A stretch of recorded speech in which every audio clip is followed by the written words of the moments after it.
Assalamualaikum warahmatullahi wabarakatuh. Pada pertemuan kali ini, kami dari kelompok 8 ingin mempresentasikan hasil diskusi kami tentang aplikasi bioteknologi makanan minuman. Kami beranggotakan saya sendiri Nurul Ima Septiani dan rekan saya Fadila Sonia Putri. Nah, materi yang pertama yang akan disampaikan oleh Fadila Sonia Putri. Kepada Fadila Sonia Putri, disilakan. Baik, terima kasih atas kesempatan yang moderator. Baiklah, di sini saya akan membacakan materi pertama, yaitu pengertian bioteknologi. Di bidang medis, penerapan bioteknologi pada masa lalu dibuktikan antara lain dengan penemuan vaksin, antibiotik, dan insulin, walaupun masih dalam jumlah yang terbatas akibat proses fermentasi yang tidak sempurna. Kemajuan ini ditandai dengan ditemukannya berbagai macam teknologi, semisal rekayasa genetika, kultur jaringan, DNA rekombinan, pengembangbiakan sel induk, cloning, dan lain-lain. Di bidang pangan, dengan menggunakan teknologi rekayasa genetika, kultur jaringan, dan DNA rekombinan dapat dihasilkan tanaman dengan sifat dan produk unggul karena mengandung zat gizi yang lebih jika dibandingkan tanaman biasa, serta juga lebih tahan terhadap hama maupun tekanan lingkungan. Baik, selanjutnya yaitu produk bioteknologi terdiri dari 6. Yang pertama ada jagung resistan hama serangga, yang kedua kapasitas resistan hama serangga, yang ketiga pepaya resistan virus, yang keempat enzim pemacu produksi susu pada sapi, yang kelima padi yang mengandung vitamin A, dan yang keenam pisang yang mengandung vaksin hepatitis. Baik, selanjutnya yaitu jenis-jenis dari bioteknologi. Yang pertama itu bioteknologi merah, adalah cabang ilmu bioteknologi yang mempelajari aplikasi bioteknologi di bidang medis.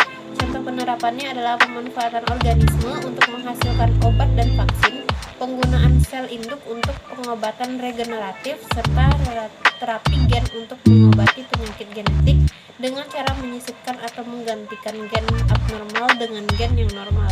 Yang kedua, bioteknologi putih atau abu-abu adalah bioteknologi yang diaplikasikan dalam industri seperti pengembangan dan produksi senyawa baru serta pembuatan sumber energi terbarukan dengan memanipulasi mikroorganisme seperti bakteri dan kamir atau ragi, enzim-enzim, dan organisme-organisme yang lebih baik telah tercipta untuk memudahkan proses produksi dan pengolahan limbah industri. Yang ketiga, bioteknologi hijau, yaitu mempelajari aplikasi bioteknologi di bidang pertanian dan peternakan. Di bidang pertanian, bioteknologi ini telah berperan dalam menghasilkan tanaman tanah hama, bahkan pangan dengan kandungan gizi lebih tinggi, dan tanaman yang menghasilkan obat atau senyawa yang bermanfaat. Yang keempat ada bioteknologi biru, yang disebut juga dengan bioteknologi akuatik atau perairan, yang mengendalikan proses-proses yang terjadi di lingkungan akuatik. Perkembangan bioteknologi akuatik termasuk rekayasa genetika untuk menghasilkan tiram tanah, penyakit, dan vaksin untuk melawan virus yang menyerang salmon dan ikan yang lain. Baik, selanjutnya adalah pemanfaatan bioteknologi dalam bidang pangan. Yang pertama, teknologi sel mikroba untuk produksi pangan terfermentasi dan aditif pangan. Tujuannya adalah untuk pengawetan pangan yang menghasilkan berbagai jenis pangan terfermentasi seperti dadi atau yogurt dan keju, tauco, tape, dan sebagainya. Sedangkan teknologi mikrobial yang bertujuan untuk menghasilkan bahan kimia sekaligus bahan pangan adalah produksi etanol oleh kamir dan proses selanjutannya untuk menghasilkan cuka atau asam asetat oleh bakteri. Yang kedua, aplikasi enzim baik untuk persiapan bahan maupun pengolahan pangan. Aplikasi yang tergolong kelompok pertama, misalnya pembuatan sirup glukosa dari pati-patian yang melibatkan enzim-enzim A dan B amilase, amiloglukosidase, dan pulolanase. Konversi glukosa ke fruktosa oleh glukosaisomerase, penggunaan pektinase untuk membantu ekstraksi pati dari bahan asalnya, modifikasi pati untuk mengubah sifat fungsionalnya dan sebagainya. Yang ketiga ada kultur sel atau jaringan tanaman dan tanaman transgenik. Sel tanaman mempunyai kemampuan yang disebut dengan fitopotensi, yaitu kemampuan tumbuh dan berkembang biak untuk menjadi tanaman lengkap pada medium yang memenuhi syarat sifat variasi somaklonal dari sejumlah populasi sel tanaman yang tumbuh dapat digunakan untuk menyeleksi sel tanaman yang unggul untuk memproduksi metabolit tertentu. Baik, sekian penyampaian materi dari saya kembalikan kepada moderator. Baik, terima kasih Fadila Sonia Putri telah menyampaikan materinya. Selanjutnya yaitu pemanfaatan bioteknologi dalam bidang pangan. Yang keempat, itu ada kultur sel hewan dan hewan transgenik. Nah, kultur sel hewan adalah sistem menumbuhkan sel manusia maupun hewan untuk tujuan memproduksi metabolit tertentu.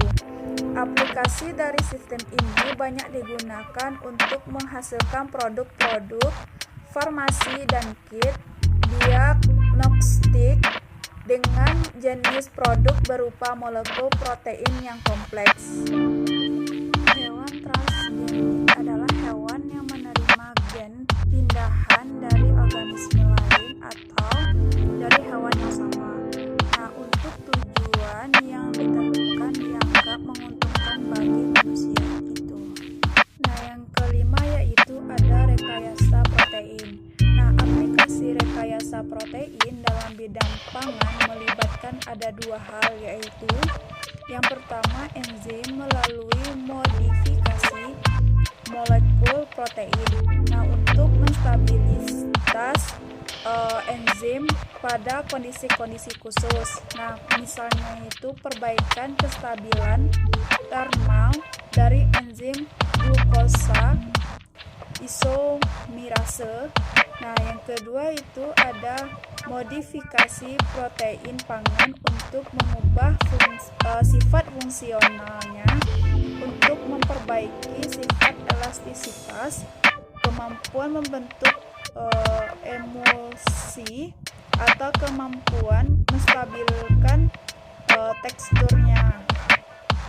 Nah, selanjutnya yaitu pemanfaatan bioteknologi dalam bidang pangan. Nah, peran bioteknologi khususnya pemanfaatan mikroba dalam bidang pangan telah cukup luas dikenal masyarakat. Dengan mudah, kita dapat menemukan makanan dan minuman dari hasil fermentasi mikroba. Adapun manfaatnya, yang pertama itu ada menghasilkan produk makanan yang bergizi tinggi. Contohnya tempe, roti, natari koko. Menghasilkan produk makanan dan minuman hasil fermentasi alkohol. Contohnya itu tapai, bir, dan wine. Nah, yang ketiga itu menghasilkan produk makanan dan minuman hasil fermentasi asam seperti yogurt, keju, dan acar. Nah, selanjutnya itu menghasilkan produk bahan penyedap. Contohnya itu tauco, kecap, terasi, dan cuka. Nah, selanjutnya yaitu ada produk bioteknologi dalam bidang pangan ini. Nah, secara garis besar, produk bioteknologi dalam bidang pangan dikelompokkan menjadi ada 4 jenis. Nah, yang pertama itu ada produk makanan bergizi tinggi. Contohnya itu tempe. Nah, salah satu contoh makanan bergizi tinggi dari hasil bioteknologi adalah tempe. Nah, tempe merupakan makanan tradisional masyarakat Indonesia yang dikenal sejak dulu. Tempe ini dibuat dengan memanfaatkan jenis jamur genus Rhizopus seperti Rhizopus stoloniferus. Nah, tempe ini juga memiliki beberapa keunggulan. Yang pertama yaitu bergizi tinggi, mudah dicerna. Nah, selanjutnya yaitu ada oncom. Nah, oncom ini terbuat dari ampas tahu yang yaitu ampas kedelai dengan bantuan jamur. Nah, jamur ini dapat menghasilkan zat warna merah atau oranye yang merupakan pewarna alami. Nah, selain itu juga menguraikan bahan-bahan dinding, sel, ampas, kacang kedelai, singkong, atau kelapa. Nah, selanjutnya itu ada roti. Nah, roti juga termasuk makanan produk bioteknologi yang bergizi tinggi.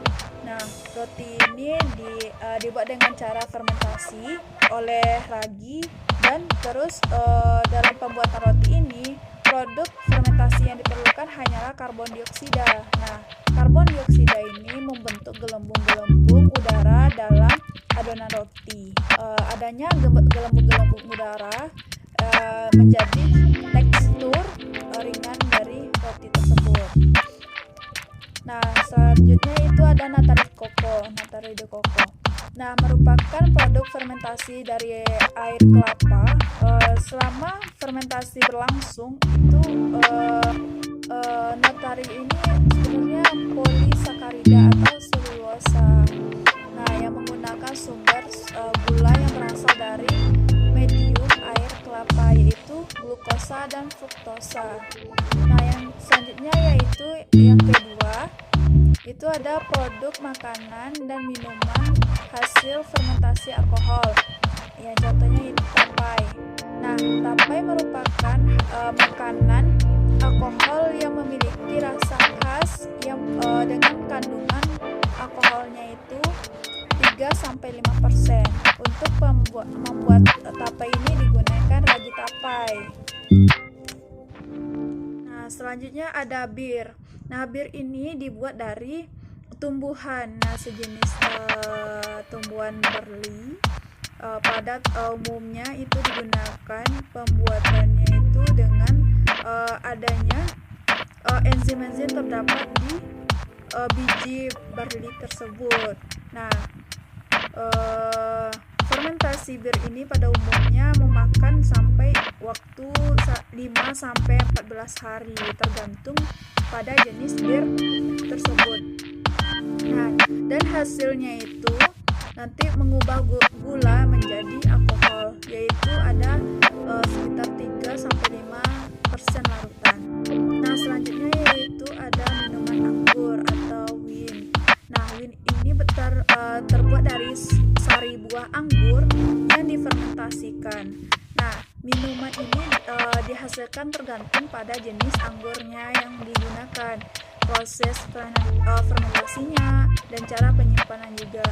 Dan serta rasa dan aroma anggur ini tergantung pada masing-masing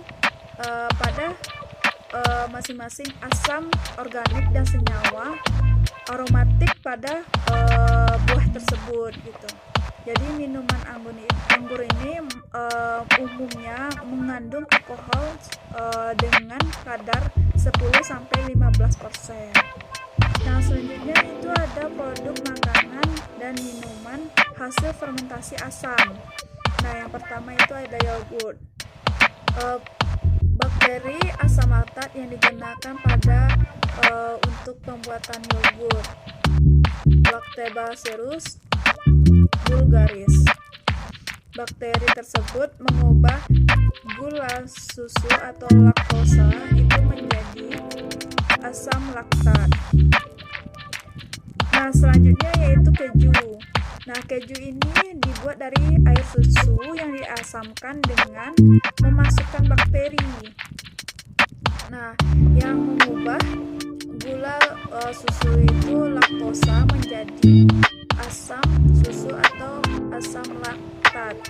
Susu dipanaskan terlebih dahulu pada suhu tertentu dan untuk membunuh bakteri yang berbahaya agar hasil dari prosesnya itu tidak berbahaya gitu. Nah, selanjutnya yaitu ada pickle atau acar. Nah, bakteri asam laktat ini digunakan untuk fermentasi sayur-sayuran dan biji-bijian dalam pembuatan acar. Nah, ini makanan yang difermentasikan oleh bakteri asam laktat. Selain itu juga menjadi awet, juga memiliki ciri khas dan mutu gizi yang baik, lebih baik juga. Nah, selanjutnya yaitu ada produk bahan penyedap. Nah, yang pertama itu ada tauco. Nah, tauco ini merupakan produk fermentasi biji kedelai oleh kapang, kambir, ataupun bakteri. Nah, pada umumnya pada pembuatan tauco ini terdapat ada 2 tahap. Yang pertama itu fermentasi tahap pertama yang dilakukan oleh kapang, dan yang kedua itu dilakukan oleh bakteri atau kambir. Selanjutnya yaitu ada kecap. Kecap merupakan bahan penyedap hasil fermentasi biji kedelai. Enzim yang terpenting yang dihasilkan selama pembuatan kecap adalah enzim protase.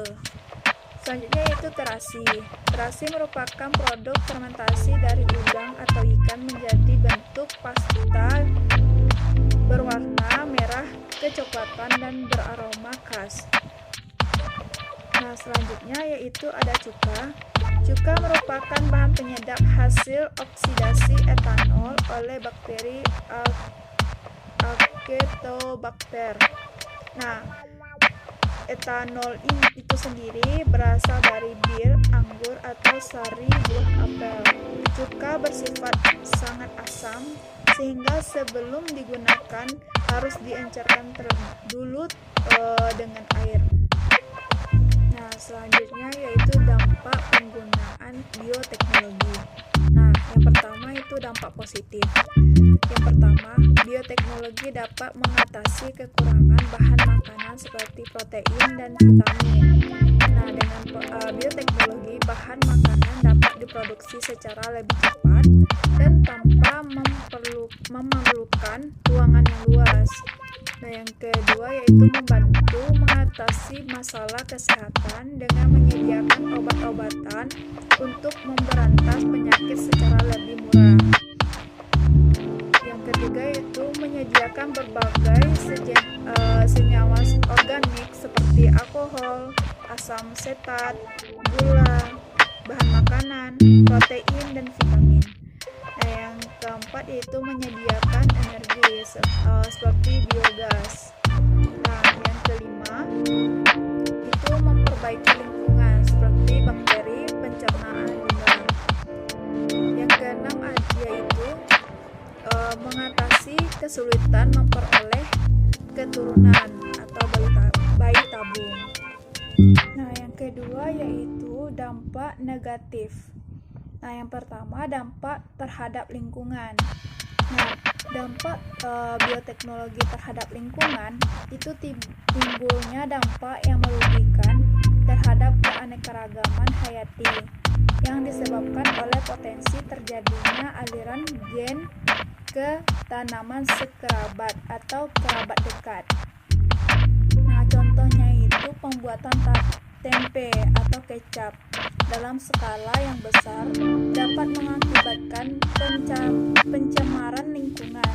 Nah, air limbah dan kulit kedelai dari proses pembuatan tempe apabila dibiarkan tergenang dalam waktu yang cukup lama, limbah tersebut mengubah lingkungan yang menjadi tidak sehat.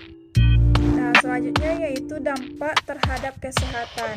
Nah, produk rekayasa ini di bidang kesehatan dapat juga menimbulkan masalah yang serius. Contohnya itu penggunaan insulin dari hasil rekayasa.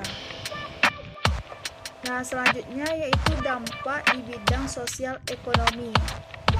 Nah, beragam aplikasi rekayasa menunjukkan bahwa bioteknologi mengandung dampak ekonomi yang membawa pengaruh kepada kehidupan masyarakat. Nah, produk bioteknologi dapat merugikan petani kecil dan pengguna hormon pertumbuhan sapi. Nah, dampak bioteknologi di bidang sosial ekonomi yang lainnya yaitu ada persaingan internasional dalam berdagang dan pemasaran produk bioteknologi tersebut.